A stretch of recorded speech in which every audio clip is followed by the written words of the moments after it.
ప్రియ మిత్రులారా, నా ప్రాణం తీయాలని ఒక నలుగురు పెద్ద బిషప్పులట. మరి వాళ్ళు బిషప్పులో లేకుంటే ఎవరో మామూలు మనుషులే ఆ నిలువుటంగీలు వేసుకొని వచ్చారు. దేవునికి ఎరుక, నిత్యత్వంలో తెలుస్తుంది, మనకు తెలియదు. మరి నేనైతే నమ్మడం లేదు నిజమైన బిషప్పులు అయితే అలా చేస్తారా అని. నాకైతే అనుమానమే. కానీ చూసిన వాళ్ళు చెప్పారు, ఫలానా వాళ్ళని చంపాలి అంటే ఆ మాంత్రికుడు అడిగాడట, 10 లక్షలు ఇస్తే చంపుతామని. నాకు మీరు 10 లక్షలు ఇవ్వండి, ఆ ఫోటో ఇవ్వండి, అతని అడ్రస్ ఇవ్వండి, పేరేంటో చెప్పండి, నేను మంత్రాలు చేస్తాను, 40 రోజుల్లో అతను చచ్చిపోతాడు, నా ఫీజు 10 లక్షలు అవుతుంది అన్నాడట. అని అంటే, పిచ్చోడా 10 లక్షలు ఏంటి, వాడు నిజంగానే చావాలి కానీ మేము నీకు 25 లక్షలు ఇస్తామన్నారట. వీళ్ళు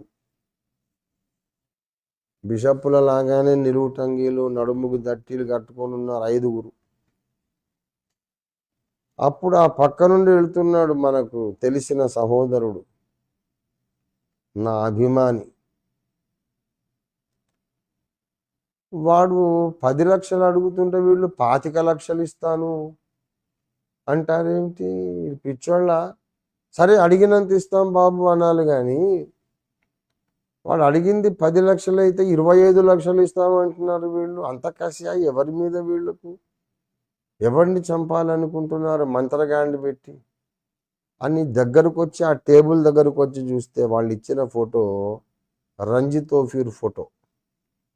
అరే, ఓఫీర్ అన్న మీద ఈ కుట్ర చేస్తున్నారు అని ఆశ్చర్యపడి తర్వాత నాకు చెప్పాడు.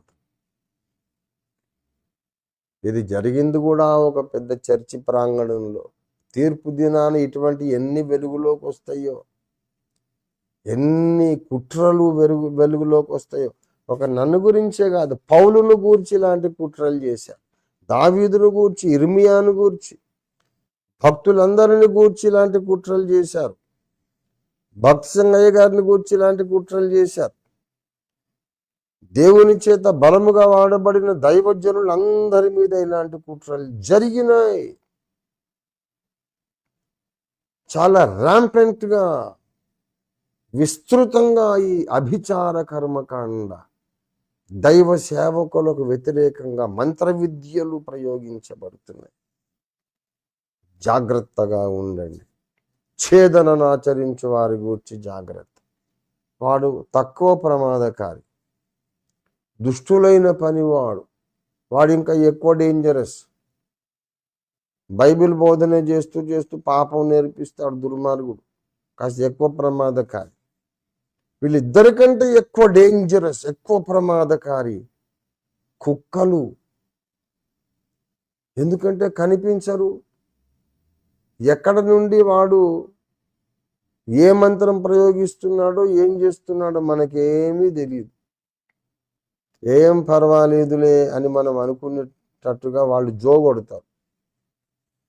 అన్ని పరిస్థితులు బాగున్నాయి, నాకేం పర్వాలేదనే ధీమా వాళ్ళే మనలో పుట్టించి ఒక్కసారిగా మనం ఎదురు చూడని క్షణంలో దెబ్బ కొడతారు.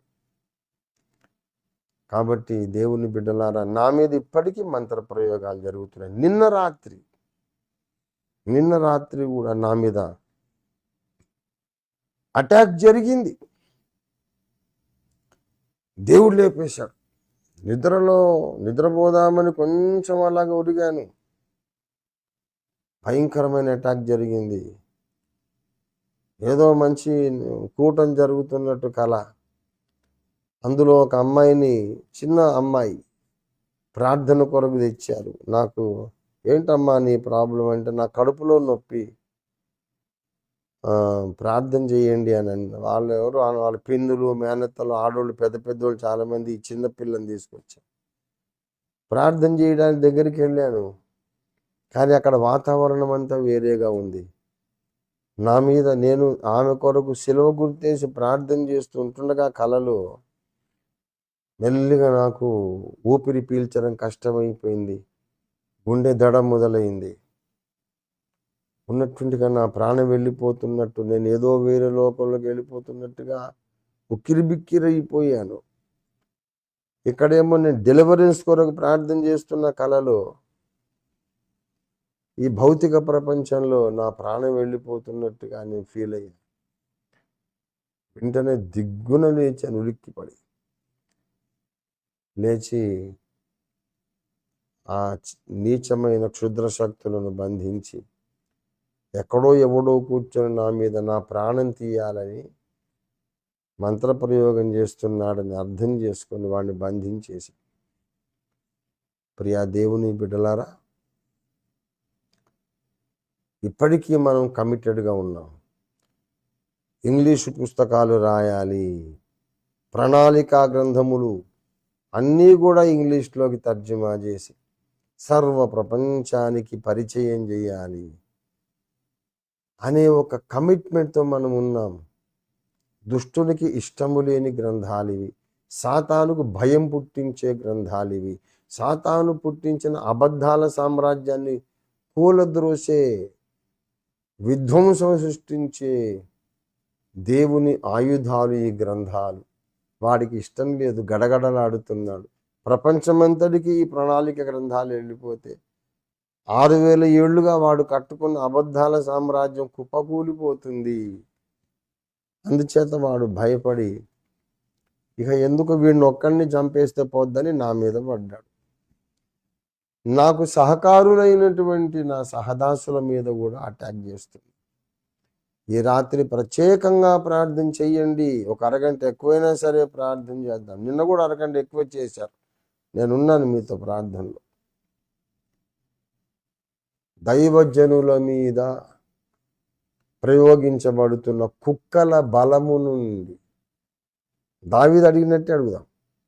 ఈ కుక్కలు అయినటువంటి నీచమైన క్షుద్ర శక్తుల బలము నుండి నీ సేవకుల ప్రాణమును కాపాడండి. మా ఆత్మీయ తండ్రి, మా ఆధ్యాత్మిక తండ్రి, ప్రాణమును కాపాడండి. మా నాయకుని ప్రాణమును, అలాగే సత్యము కొరకు సహకారులైన వాళ్ళందరి ఆరోగ్యాలను, ప్రాణములను కాపాడమని ప్రార్థన చేద్దాం. మన కేంద్ర సంఘంలోనే ఒక కుమారుడు నీరసమైపోతున్నాడు, బక్క చిక్కిపోతున్నాడు, ఎముకల గూడులాగయ్యాడు. పేరు చెప్తే బాగుండదని చెప్పట్లే.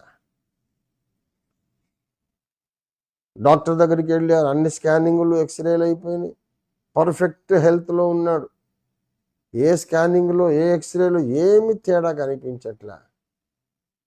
మంచి ఆరోగ్యవంతుడు అయ్యా, ఏమైంది నీకు అంటున్నారు డాక్టర్స్. ఆయన ఏమో నానాటికి కృషించిపోతున్నాడు, మనశ్శాంతి లేదు, నానాటికి దిగజారిపోతుంది ఆరోగ్యం, ఇక మరణానికి దగ్గర అవుతున్నాను అనే భయం వచ్చేసింది. నా దగ్గరకు వచ్చాడు, బాబు నీ మీద మంత్ర ప్రయోగం జరిగింది, డెలివరెన్స్ ప్రేయర్ అవసరమని నేను నూనె రాసి ప్రార్థన చేశాను. మరొక దైవజనుడి దగ్గరికి పంపించాడు, ఆయన ప్రార్థన చేశాడు.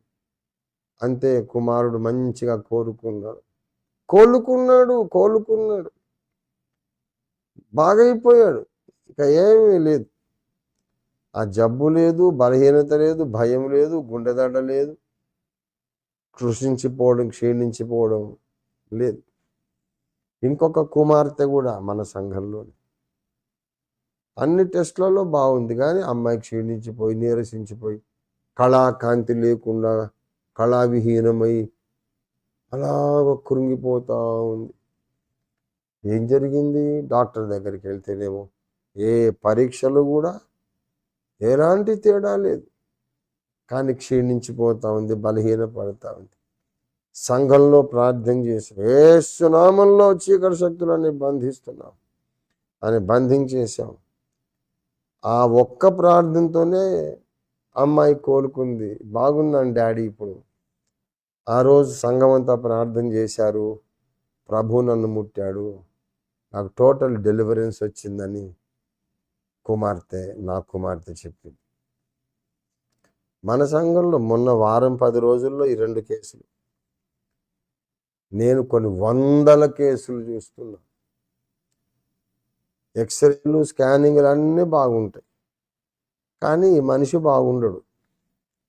దిగజారిపోతుంది ఆరోగ్య స్థితి, నీరసము, నిద్ర పట్టకపోవడము, భయము, ఆందోళన, చావుకు దగ్గరైపోతున్న అనుభవం. అన్ని స్కానింగుల్లో పర్ఫెక్ట్ హెల్త్.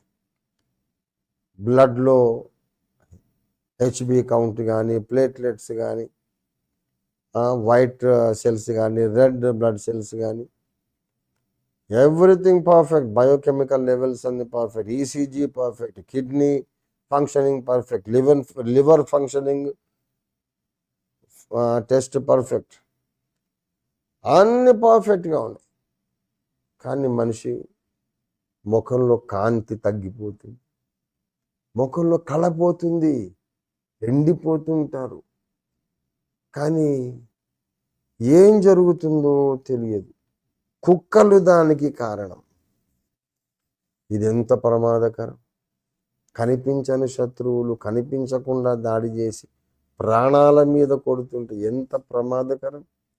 ఆ కుక్కలన్నిటినీ వాళ్ళ బంధించి మనం ప్రార్థన చేద్దాం. ఇవాళ, రేపు, ఎల్లుండి, ప్రతిరోజు కూడా కుక్కల విషయమై జాగ్రత్త. తప్పుడు బోధకుల విషయంలో జాగ్రత్త రైటే, కానీ వీళ్ళు బోధకులు కాదు.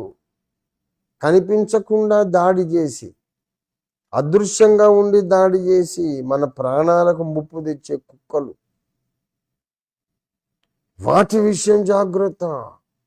స్పెషల్ ప్రేయర్ చేయాలి వాటికి వ్యతిరేకంగా. వాటిని టార్గెట్ చేసి వాటిని బంధించి దేవుని వాక్యపు అగ్ని చేత, యేసు రక్తము చేత వాటిని కాల్చి భస్మము చేయాలి. అంచె దినములలో దేవుని సేవలో అత్యంత ప్రధానమైన కార్యక్రమం దుష్ట శక్తుల మీద, మంత్ర శక్తుల మీద, అభిచార కర్మకాండ మీద, ఈ కుక్కల మీద పోరాటం, కుక్కల బలము మీద పోరాటం. అంచె దినాల్లో మెయిన్ మినిస్ట్రీ డెలివరెన్స్ మినిస్ట్రీ. ఈ కుక్కల బలము నుండి విడిపించే సేవ అంచె దినాలలో చాలా ప్రధానమైనది, ముఖ్యమైనది.